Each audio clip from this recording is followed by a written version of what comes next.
Fire alarm systems are designed to alert us to an emergency so that we can take action to protect ourselves, staff, and the general public. Fire alarms are found in offices, factories, and public buildings. They are a part of our everyday routine, but are often overlooked until there's an emergency, at which point they might just save our lives. Whatever the method of detection is, if the alarm is triggered, sounders will operate to warn people in the building that there may be a fire and to evacuate. The fire alarm system may also incorporate a remote signal system, which could then alert the fire brigade via a central station. In this video, we will have a look at the structure and types of the fire alarm systems.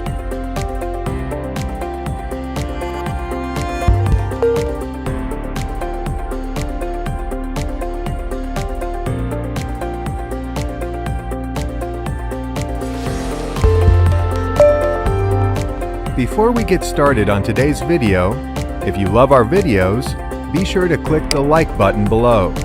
Then make sure to click subscribe and the little bell to receive notifications of new RealPars videos. This way, you never miss another one. The brain of the system is the fire alarm control panel. It is the central hub for all of the detector signals to be wired to, and provides a status indication to the users. The unit can also be set up to simulate an alarm for use in routine fire and evacuation drills, so all staff knows what action to take in the event of a real fire. At the core of a fire alarm system are the detection devices, from sophisticated intelligent smoke detectors to simple manually operated break glass units. There are a wide array of different types, but we can divide them into groups, including heat detectors, smoke detectors, carbon monoxide detectors, multi-sensor detectors, and manual call points. A heat detector can either work on a fixed temperature basis, where it will trigger an alarm if the temperature exceeds a preset value, or they can work on the rate of change in temperature. Commonly, heat detectors work in a similar way to an electrical fuse. The detectors contain a eutectic alloy, which is heat sensitive.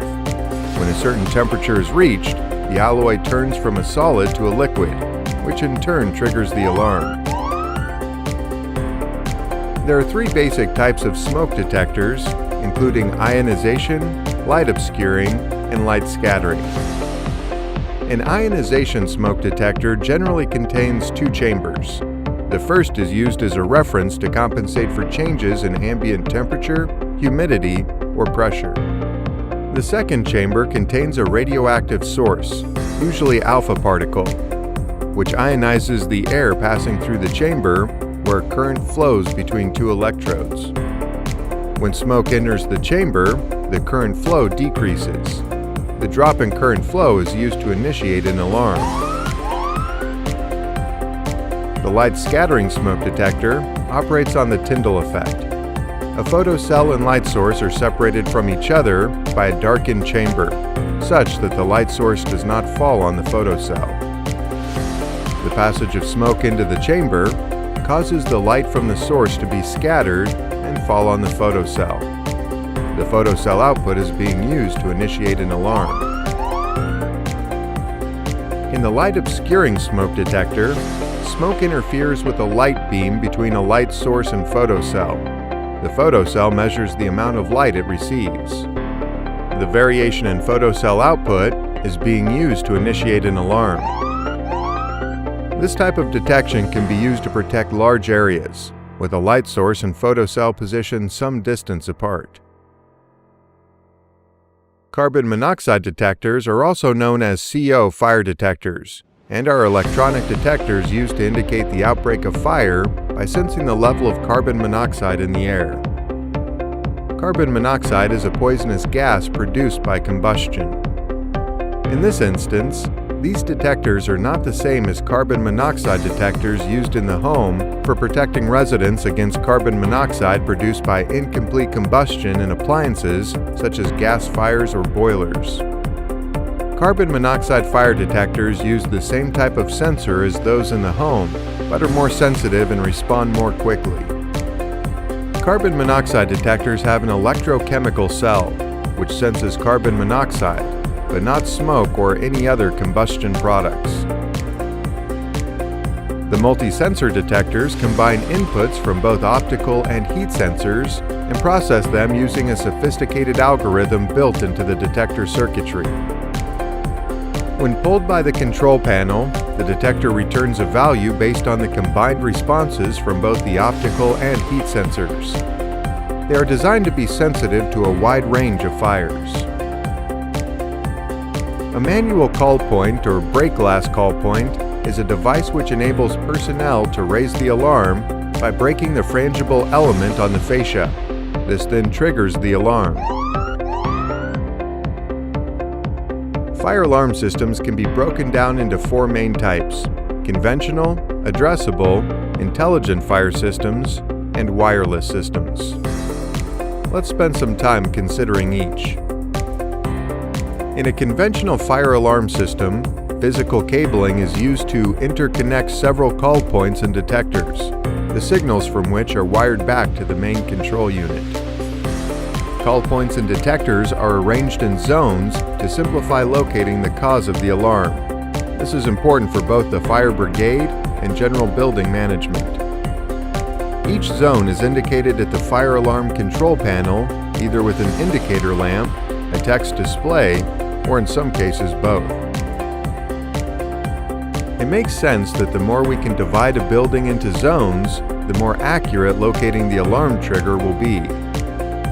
The control panel is wired to a minimum of 2 sounder circuits, which could contain bells, electronic sounders, or other audible devices.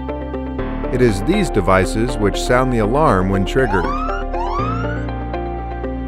The detection principle of an addressable system is the same as a conventional system, except that each detector is given a set address, usually by means of a dip switch. And the control panel can then determine exactly which detector or call point has initiated the alarm. The detection circuit is wired as a loop, and up to 99 devices may be connected to each loop. It is common for the loop to be fitted with loop isolation modules, so that the loop is sectioned in order to ensure that a short circuit or single fault will only cause the loss of a small part of the system, allowing the rest of the system to function normally. In the previous two systems, the conventional system and the addressable system, the detectors are not considered intelligent, as they can only give output signals representing the value of detected phenomena. It is left up to the control unit to decide whether there is a fire, fault, pre-alarm, or other. However, in our next type of system, which is an intelligent fire alarm system, each detector effectively incorporates its own computer, which evaluates the environment around it and communicates to the control panel whether there is a fire, fault, or the detector head needs cleaning. Essentially, intelligent systems are far more complex and incorporate far more facilities than conventional or addressable systems. Their primary purpose is to help prevent the occurrence of false alarms. Intelligent fire alarm systems are available in 2, 4, and 8-loop versions, which means large premises can be monitored from one single panel. The final type of system we will consider is the wireless fire alarm system. These are an effective alternative to traditional wired fire alarm systems for all applications. They utilize secure license-free radio communications to interconnect the sensors and devices with the controllers. It is a simple concept, which provides many unique benefits and is a full intelligent fire detection system without the need for cabling. In this video, we have learned that fire alarm systems are fitted in many buildings we encounter every day, and that they are used to warn people within the building of an emergency fire-related situation. We discussed the main types of detectors: heat detectors, smoke detectors, carbon monoxide detectors, multi-sensor detectors, and manual call points. And finally, we looked at the different types of fire alarm systems: conventional, addressable, intelligent fire systems, and wireless systems. We hope you enjoyed this short introduction to fire alarm systems. Our team of experts is on hand to answer your questions and respond to your feedback. So please take the time to like and subscribe and leave us your comments. This is what drives us to add more great content. We'd love to hear your suggestions for topics you want our team to cover.